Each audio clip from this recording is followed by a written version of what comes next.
માં જગદંબા 51 શક્તિપીઠ માં અંબાજી બેઠી હોય એ રખોપા બધા ના કરે ત્યારે આ એક લોકશાહીનો ભાગ છે.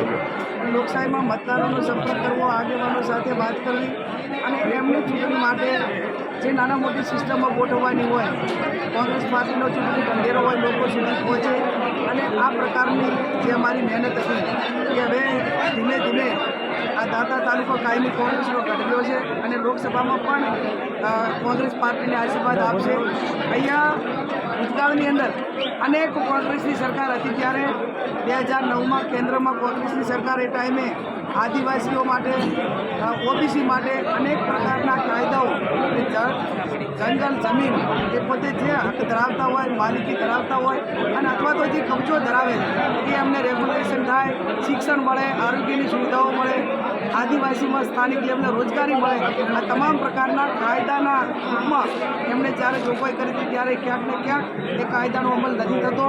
દાતા વિસ્તાર એ બહુ હું માનું ત્યાં સુધી અત્યારે પણ ક્યાંક ને ક્યાંક જે બીજા વિસ્તારો કરતાં ઘણો જ પછાત છે અને ઘણો પછાત છે. ત્યારે વ્યક્તિગત રીતે કે એક પ્રોજેક્ટના ભાગરૂપે આ જીરા ગ્રાઉન્ડ ઉપર જે યોજનાઓ છે, યોજનાઓ કોઈ પણ સરકારની રહેવાની પણ એનું અમલીકરણ જે લોકો સુધી પહોંચે, એનો લાભ મળે, એ ક્યાંક ને ક્યાંક જે સિસ્ટમના અભાવે જે તકલીફો છે એમાં પણ અમે જેટલું થાય એટલો પૂરેપૂરો પ્રયત્ન કરીશું.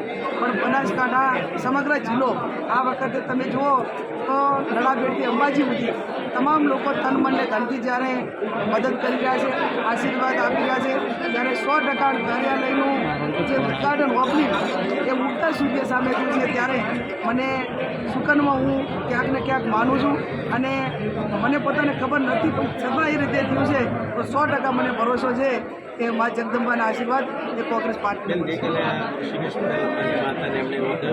કોંગ્રેસ પાસે ડેગ્યુની સાથે સરખામણી કરી છે,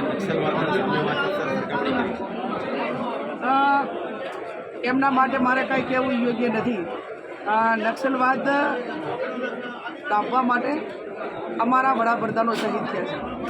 નક્સલવાદ ડામવા માટે છત્તીસગઢની આખી અમારી કોંગ્રેસ એક જ દિવસે હોમાઈ ગઈ અને આ પ્રવૃત્તિઓને રોકવા માટે કોંગ્રેસે અનેક નેતાઓ એ બલિદાન, એક શહીદી અમને વરી છે અને એ બાબતમાં અમારી શહીદી એ દેશના લોકો જાણે છે. એમને ચાહે આ દેશની આઝાદી માટે કે આ દેશના આતંકવાદ માટે કરીને ચાહે એક કાંટો વાગ્યો હોય એવું બતાવે તો કદાચ એ અમને નક્સલવાદી કહે તો બરાબર છે, પણ એમના જે કાંઈ હોય એ વાતો હોય કે એમના ભાષણો હોય કે એમના જે વિચારો હોય એની એ લોકશાહીમાં સ્વતંત્ર છે અને એમને જે ટીકા કરવી હોય કરે. ઇતિહાસ એ અમારી સામે ગવાહ છે.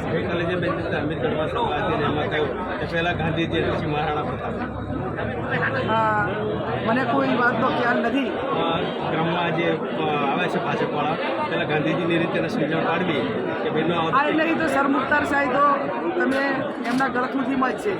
જે ગાંધીજીની હત્યા કરવાવાળા, ગાંધીજીનું નામ એમના મોઢે આવે એ જ મોટી વાત છે કે જે સત્ય અને અહિંસાની લડાઈ આ દેશમાં જેને આઝાદી અપાવી એની હત્યા કરવાવાળા એ ગાંધીજીનું નામ એમના મોઢે ના શોભે.